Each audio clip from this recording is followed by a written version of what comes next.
Good morning, ma'am. My name is Robbie Cantisangita and I am your nurse for today. So what we are going to do is to assess your genitalia, your anus, and your rectum. Okay? To start, could you please put your lab gown? Okay, good. So we are now ready to uh, inspect the mons pubis.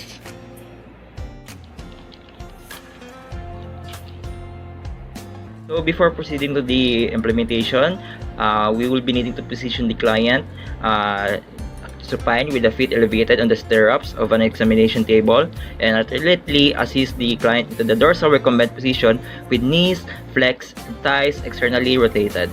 We'll now inspect your external genitalia. So your pubic hair has an inverted triangular pattern as you can see here. Okay, and it has coarse and kinky hair as I can see here, which basically represents as normal finding.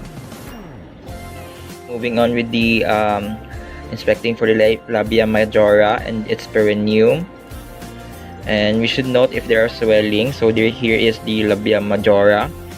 Okay, so I don't see any no swell. Okay, I don't feel any don't see any swelling. And for the perineum, there's no excoriation. Okay, and it indicates normal finding, which is good. So for inspecting the labia minora, so if this is the labia majora, this is the labia minora. So as you can see, the clitoris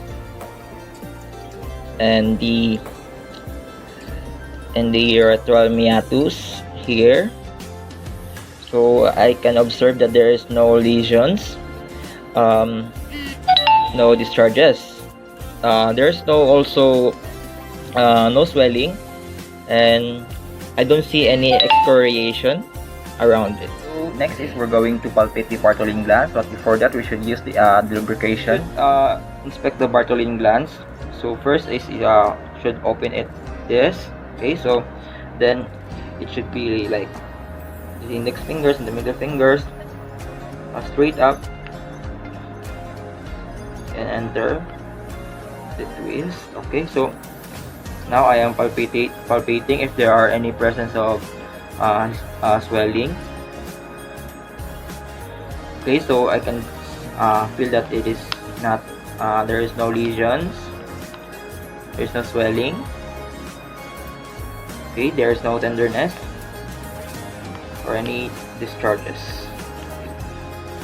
Okay, so going in, we should palpate the urethra. So I will now put it in my fingers. Okay, so this is it. So we should try to push it in and out so that we could see if there is discharges. So if there are discharges, it is a regular occurrence, unless if it's color yellow or green.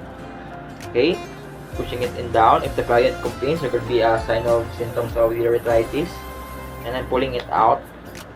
Okay, so I can observe that it is not yellowish or green. The discharge is normal, which is good. For the internal genitalia, we need to inspect the size of the vaginal opening by moisturizing the glove index finger with warm water and gently inserting the fingers into the vagina.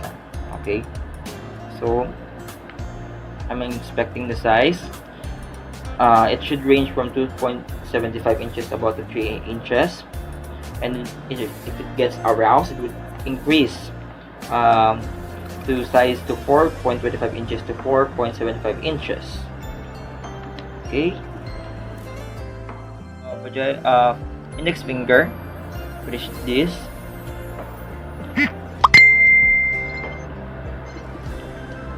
So we should separate the labia minora. So ma'am, can you please could you please squeeze size around the fingers? Okay, so I don't feel any bulging or any discharges of urine. Bulging, it could get swollen and could cause burning pain. can urinate if they are bulging. Okay. For the cervix,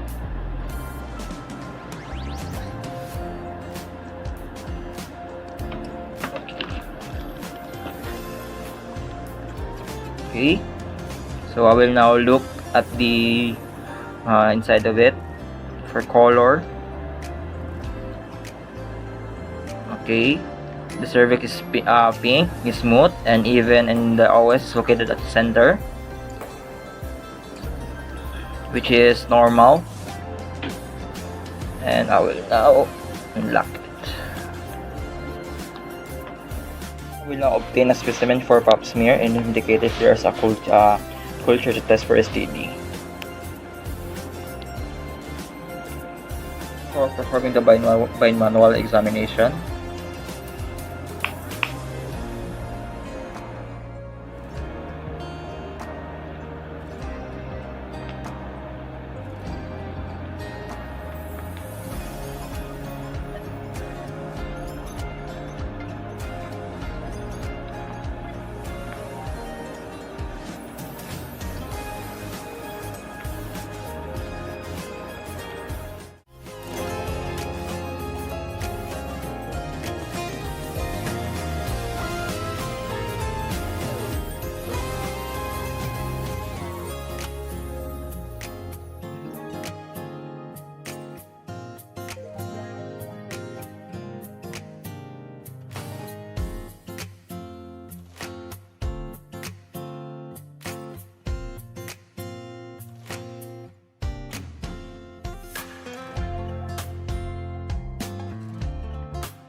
okay, for inspecting the anus and perianal area, should be positioned in a seams position. So let's say this is the anus. Okay, so inspecting for lumps, I don't see any lumps here.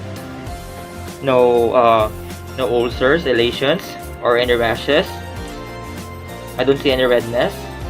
So we should always note for the size, shape, and the location, distribution, and configuration.